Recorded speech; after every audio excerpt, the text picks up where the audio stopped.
the misunderstanding that comes with it.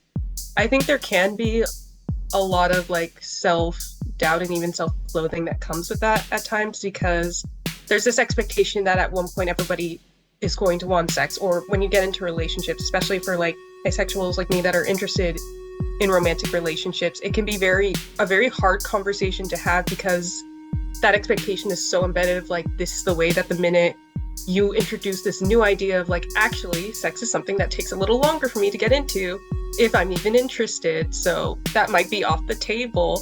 Like having to start like conversations like that when dating can be really hard. There's almost constant like education that you have to do. Like for the most part nowadays, you know, you say you're bisexual or you're a lesbian or you're gay, people understand what that means. Asexual, if they've heard of it, they might have heard of it in like a science class. It's like how plants reproduce or certain animals do. So yeah, there is a lot of explaining you have to do when you mention that you're ace. Most of the time I'm perfectly happy to do. I'm like, yay, more people need to understand. But sometimes it does get kind of like wearisome and you're like, y'all, Google exists. There are so many search engines. Just look up asexual and then come back and talk to me. The hardest part about being ace is kind of wanting a partner or just trying to honestly exist in such an allonormative world. Everything is based off of allonormativity, like everything. And so any kind of interaction that I have that is odd or anything like that, I almost feel like I have to explain it. Or if somebody asks me, you know, well, why don't you find that person attractive? Or why aren't you asking that person out? Or anything to do with relationships, you feel like you have to prepare a PowerPoint presentation to just explain, okay, this is who I am and this is what I feel, and hopefully you understand it and accept it. And the hardest part is that you have limited options when you are romantic and you really want to date somebody. Finding a person, finding a partner, finding somebody who can be in a romantic intimacy or relationship with you.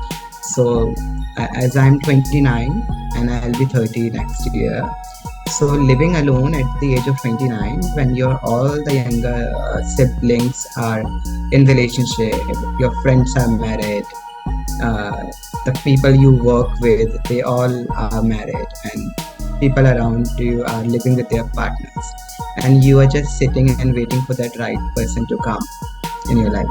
So this is the hardest part for me.